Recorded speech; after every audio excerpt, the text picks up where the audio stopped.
This video was made in partnership with Loom Network, the next generation blockchain application for Ethereum. In this video, I'm going to show you how you can sign plasma chain transactions using your existing Ethereum wallet. Before we get started, if you haven't already, go ahead and subscribe to this channel.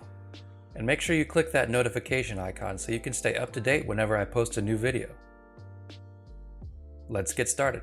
To demonstrate Ethereum signing on Loom Plasma Chain, we're going to build this simple application that increments and decrements a number. It's based on the simple storage smart contract you see here. Just like the last video, this demo is built on Nuxt, but you can use any JavaScript framework you choose. It's also been modified from an existing repo built by the Loom team. Links to both demos will be in the description below.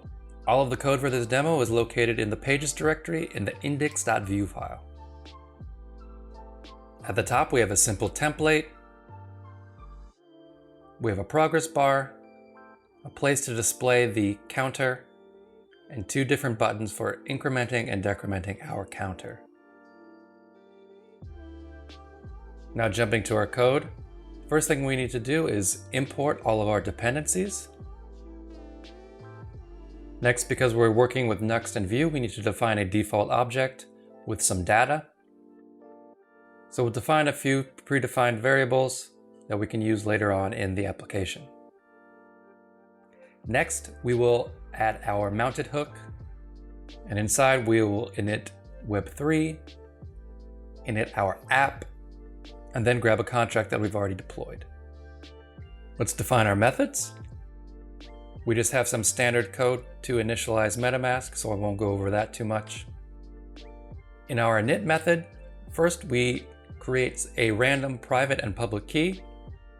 We initialize a client using the URLs we defined above, and then we create an ethers provider from the web3.js provider that we initialized in the init web3 method.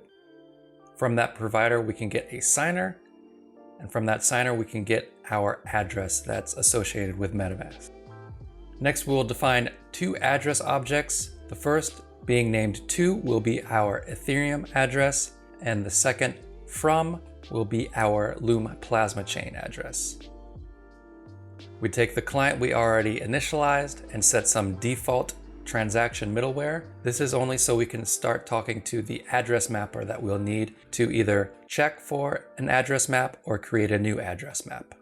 Next, we'll initialize an address mapper using our client and the Loom address that we created from the random private and public key. With that address mapper instance, we'll check to see if there is a mapping to our Ethereum address. If there is, we'll just go on to the next step. If not, we need to create a new mapping. Once we're certain we have a mapping, we can go ahead and instantiate a Loom provider using the client and the private key that we created. And then we can set the caller chain to Ethereum, which we set up in the very top. And this next part is what will allow us to sign plasma chain transactions with our Ethereum address. So we set the middleware for the address, our Ethereum address, and then we set nonce middleware, and more importantly, the signed FTX middleware.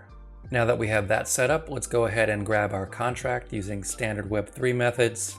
We pass the ABI, the network ID, and the address of our contract when where it's deployed. And then once we have that instantiated, we grab an initial value by calling the get method on our contract and then storing this value into our counter variable. And this is what will be displayed on the screen. Next, we'll create a set value method, and this is what's going to set our value and send it to the network.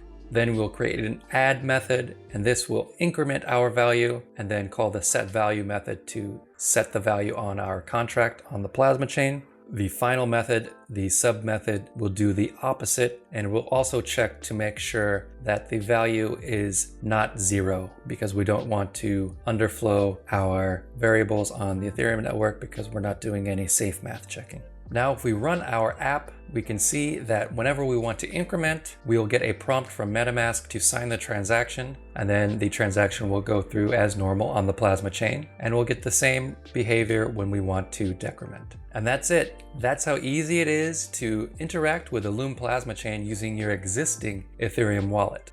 If you like this video, go ahead and smash that like button. If you have any comments or questions, go ahead and leave them down below.